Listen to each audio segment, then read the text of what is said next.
Ethiopia on the verge of another war.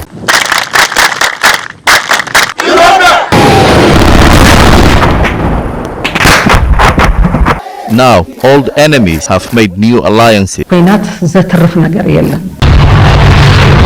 እኛ ኢትዮጵያውያንን የሰው አንፈልግም የሚፈልገን የሚለካንን ግን እንደ ልማዳችን አሳፍረን እንመለሳለን።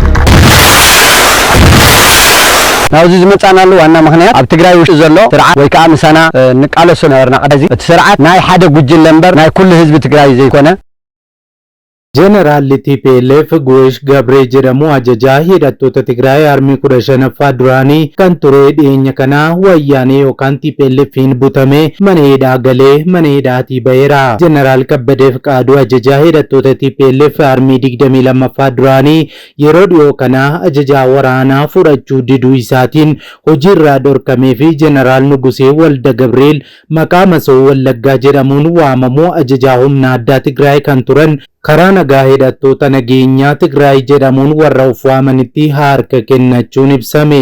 Yeroo ammaa kanas magaalaa Finfinneetti akka argaman ibsame jira.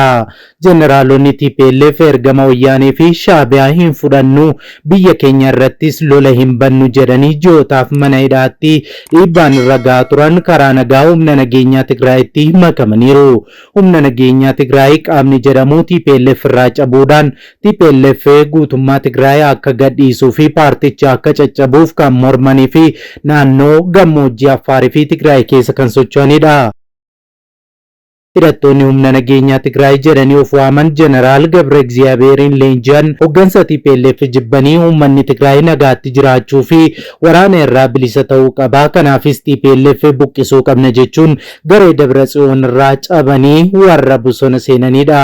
Ofii gareen TPLF irraa cabee bosona gammoojjii fi Tigraay akkasumas Affaar keessa jiru Tigraay keessaa TPLF baasuu barbaaduu fi qabsaa jiran kun eenyu bal'inaan isin biraan geenya. Odeessa guyyaa kana baajiru gara biraatiin mootummaan federaalaa koomaandi poostii naannoo Tigraay irratti akka labsu gaafatame. Hangaa'ii Tigraay duraanii haalli Tigraay itti jirtu hatattamaan furmaata addaa kan barbaadudha. Kanaaf mootummaan Itoophiyaa furmaata kennu jechuun gaafatte. Gama biraatiin TPLF gargar caccabuu fi bakka saditti hiramuu isaa ilaalchisee ibsa kennee jira. Dabratsiyoon Gabra Mikaa'el yoo walga'iin gamtaa Afrikaa adeemsifamaa turetti nuti gargar hin diigamne akkuma duriitti jirra humnas qabna kanaafuu nu araarsaa gara waraanaatti seeneen jira jechuudhaan waannaa dhageessifateera. Waraanni Ertiraa Maqalee seenuun booda Tigraay dirree waraanaa taatii kana booda dhalattoonni Tigraay keessatti hin hafan jedhamuun labsiin hatattamaa akka naannoo Tigraay irratti labsamuu dhalattuu naannoo Tigraay fi hangaa koree giddu galeessaa TPLF duraanii kan turte Keeriyaa Ibraahimiin gaafatameera. Keeriyaa Ibraahim miseensi koree hojii raawwachiiftuu TPLF duraanii mootummaan federaalaa labsii hatattamaa naannoo Tigraayitti labsuu qaba jechuun mootummaa federaalaa gaafattee jirti. Mana hidhaatii akka baateen garee TPLF miseensa koree hojii raawwachiiftuu paartichaa keessaa kan ishee ari'ee aadde Keeriyaa Ibraahim haalli naannoo Tigraay keessatti mul'ataa jiru yaaddessaadha. Tigraay irra deebiidhaan dirree waraanaa ta'aa jirti jettis jirti. Mootummaan federaalaa gama isaatiin labsii yeroo muddamaa yookaan koomaandi poostii naannoo Tigraay irratti haa labsamu jedhamee yaada dhiyaateef ammatti waan ibsee hin qabu. Aadde Keeriyaa Ibraahim labsiin yeroo muddamaa haa labsamuu sababa jedhaniifis yoo himanitti Tigraay loltoota Ertiriyaan guutamaa jirti waan ta'eef waraanni dhaloota duguuguu Tigraay irratti akka deebi'ee hin uumamneef jetti jirti. Tigraay dirree waraanaa akka hin taaneef waraanni Ertiriyaa Tigraay gadhiisee haa ba'u TPLF waliigaltee Piriitooriyaa haa kabajuu waliigalteen Tsamdoo jedhamu faannoo fi TPLF fi loltoota Ertiriyaa ofitti haammatee jiru haa diigamu jechuudhaanis gaafattee jirti. Kana wajjin qabatee Saawudiin Ertiraa fi Itoophiyaa gidduutti jaarsummaa jalqabdeetti. Michuu biyyoota lamaanii kan taate Saawudi Arabiyaan gaaffii ulaa galaanaa Itoophiyaan gaafattee fi gaaffii waraanni Ertiraa dachee Itoophiyaa keessaa ba'u jedhu irratti mootummaa Ertiraas mootummaa Itoophiyaa saal takka mariisisaa jirti. Kanaan duras muufannaan biyyoota lamaanii waggoota 20 oliif ture. Bara muummeen ministeeraa Itoophiyaa Dr. Abiy Ahmed gara aangootti dhufan jaarsummaa Saawudiitiin kan furamee fi araarri bu'ee ammas tarii waliigalteen fi gaaffiin ulaa galaanaas deebi'uu mallattoo innaa laataa yaadni jedhu dhiyaataa jira. Angaa'onni Saawudii gara Itoophiyaa fi Ertiriyaa marmaanuun wallabdichaa dippiloomaasiin hiikuuf dhamaa jiru. Kun kanaan utuu jiru Itoophiyaan biyya of danda'eera ofiin jettuu fi Soomaaliyaan ammoo kan kooti jettuu Somaalilaand wajjin waliigaltee haaraa mallatteessitee jirti. Kanaan dura waliigaltee ulaa galaanaa fi beekamtii biyyummaa waliif kennisiisuu kan waliif galan biyyoonni lamaan muddama karaa Soomaaliyaa jalqabeen Itoophiyaan dhimmicha addaan kutuun ishee ni yaadatama. Amma immoo waliigalteen Somaalilaand fi Itoophiyaa gidduutti mallatteeffame waliigaltee daldalaa fi geejjibaa ta'uun ibsamee jira. Gama biraatiin hidhattoonni faannoo godinoota Wallagga Bahaa aanaalee hedduu keessatti manneen barnootaa keessa buufachuun ibsamee jira. Keessumaa immoo aanaan Kiiramoo daandii isaaniif taateetti jechuun bulchaan aanichaas deeggartoota hidhattoota faannooti jechuun ibsamaa jira afaan jiraattotaatiin. Taateen sodaachisaa aanota kana keessatti ta'uuf jedhaman ilaalchisee jiraattonni yaaddoo guddaa akka qaban ibsanii jiru. Kana malees hidhattoonni faannoo godina Wallagga Bahaa aanaawwan Giddaa Ayyaanaa Guutoo Giddaa Sibuu Siree godina Horroo Guduruu Wallaggaatti ammoo aanota akka Amuruu Jaardagaa Jaartee fi Abee Dongooroo kanneen duraan achi keessa jiraatan dabalatanii badiisaaf hojjetaa jiru jedhanii jiru. Gargar cabuu TPLF fi waraana lammiileen Tigraay walii isaanii irratti banuuf jiran ilaalchisee odeeffannoo haaraan baaniiru bal'inaan isin biraan geenya. Nagaa faraarri Waaqayyoo bakka jirtanitti hunduma keessaniif haa baay'atu. Akkam jirtu daawwattoota Kiristiyaan Miidiyaa.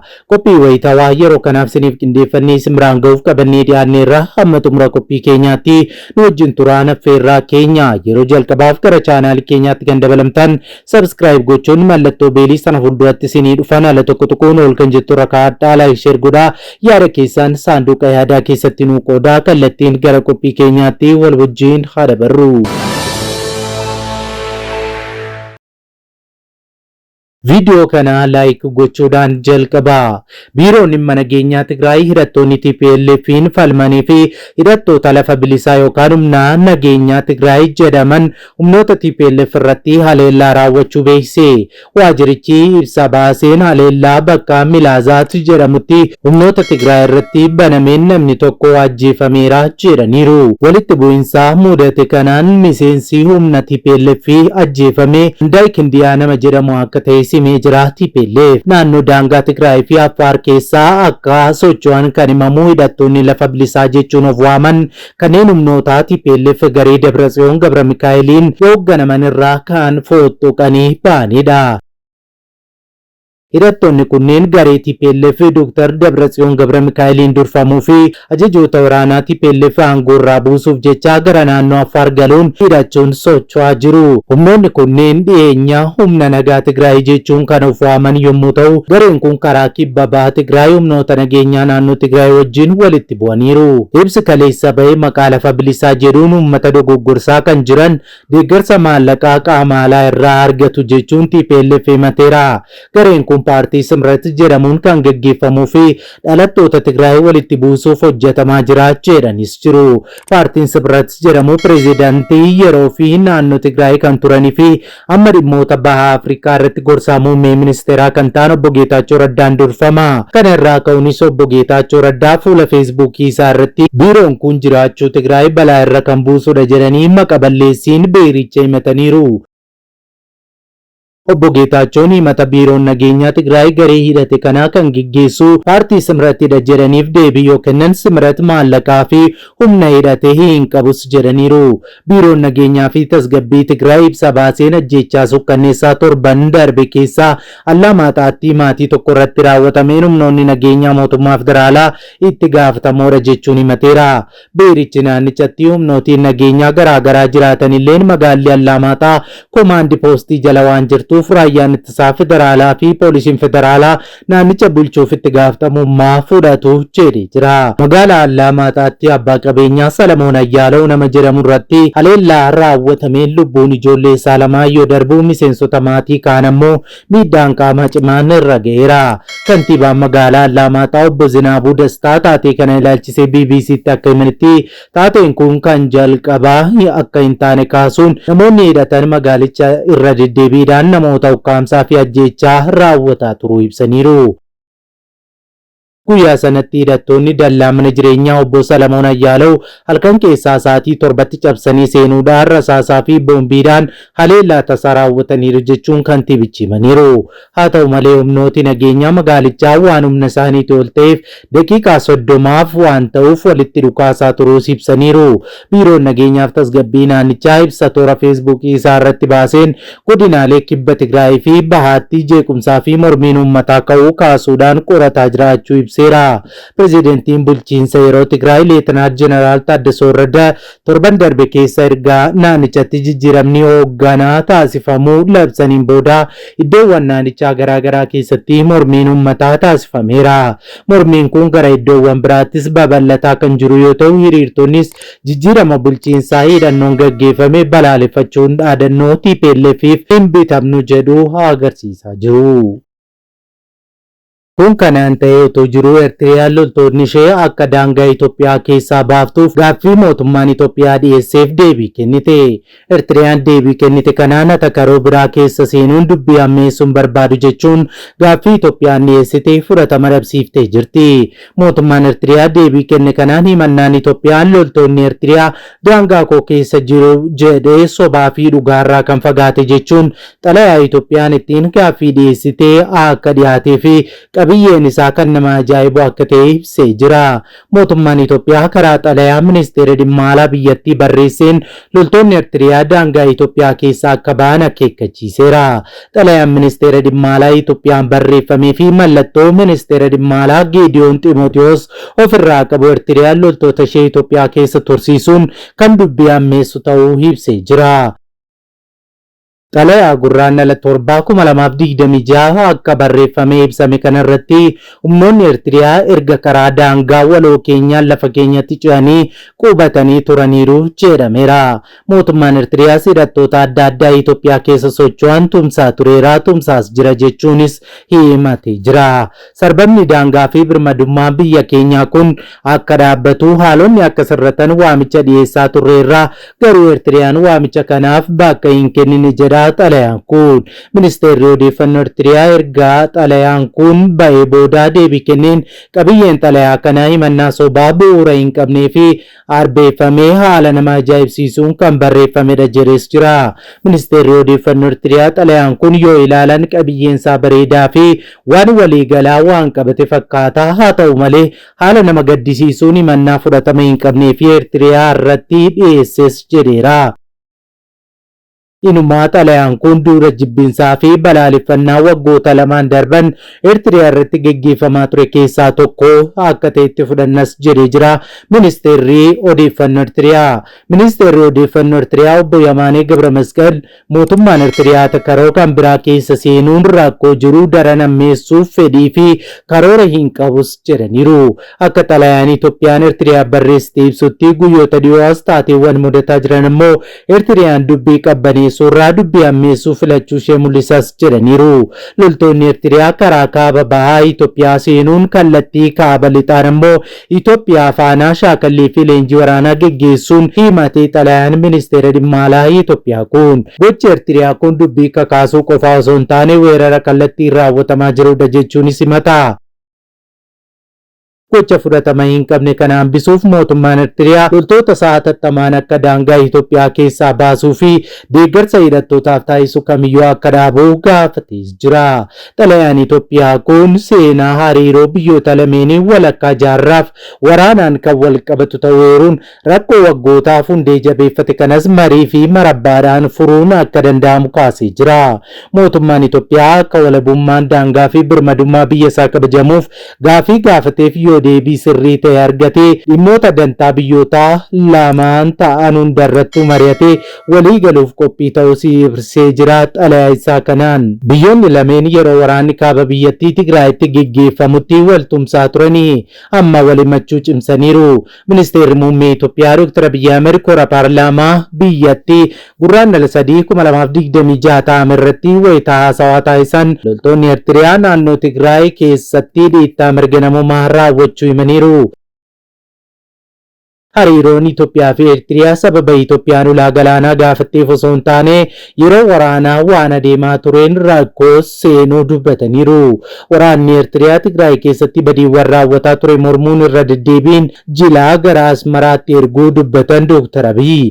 Akkasumas dabalatee ajjechaa raawwachuun yeroo jalqabaaf waraana Ertiriyaa kan yeroo waraanaa kaaba Itoophiyaa isaan duraa dhaabbatee himataniiru. Muummeen ministeeraa Itoophiyaa Dr. Abiy Ahmed wayita waraanni geggeeffamaa ture sanatti loltoonni Ertiriyaa yeroo qabeenya saamaa kaan ammoo barbadeessaa akkasumas namoota ajjeesaa turanitti Itoophiyaa wajjin wallabaa turuu ibsan. Wallabdeen keessa ammaataa dhufe sun ammoo gaafa waliigalteen Piriitooriyaa mallattaa'ee waraanni dhiiga dhangalaasaa ture dhaabbate sana Ertiriyaan maaliif waraanni dhaabbataa ifatti mormite? Ertiriyaan dubbii geggeessaa Itoophiyaa kanaaf deebii kenniteen mootummaan Itoophiyaa yeroo waraanichi geggeeffamu Ertiriyaa galateeffataa fi medaaliyaa badhaasaa ture amma Ertiriyaa maqaa balleessaa jira jechuun ibsiteetti. Ministeerri odeeffannoo Ertiriyaa kan ta'an obbo Yamaanee Gabra Masqal eegsii gubbaatti Itoophiyaa qeequun ibsa kennaniin mootummaan Itoophiyaa paarlaamaa irratti dhiyaatee sobaa fi waan dhugaarraa fagaatee dhiyeessaa akka ture ibsaniiru. Itoophiyaa fi Ertiriyaan waggoota 20 ta'aniif nagaanis waraannis hin jirre keessa akka turan booda muummee ministeeraa Itoophiyaa Dr. Abiy Ahmediin araarri akka bu'e ni yaadatama. Waliigaltee Piriitooriyaa waraana kaaba Itoophiyaatti dhiiga dhangalaasee dhaabsiseen booda garuu hariiroon biyyoota lamaanii deebi'ee hammaataa dhufeera. Amma immoo torban kana keessaa loltoonni Itoophiyaa daangaa Itoophiyaa kabachiisuuf naannoo Tigraay keessa adda kutanii gara daangaa Itiyoo-Ertiriyaatti dhiyaachuun ibsamaa jira. Kana malees waraanni Itoophiyaa humna qilleensaa Itoophiyaa dabalatee meeshaalee waraanaa gurguddoo qabatee gara daangaa Asabitti akka siqee ibsamee jira. Waaqayyo nagaa irraafaaf tasgabbii guddaa nuuf haa buusu.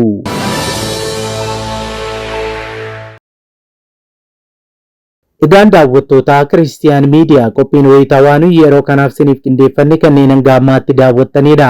Waan daawwattaniif ulfaadhaa jechaa qophii keenya walakkaatti kan nutti dabalamtan subscribe gochuun mallattoo beelii sana fuulduratti sinii dhufu haala tokko tokkoon ol kan jettu irra kaa'adhaa like share godhaa yaada keessan saanduqa yaadaa keessatti nuu qoodaa.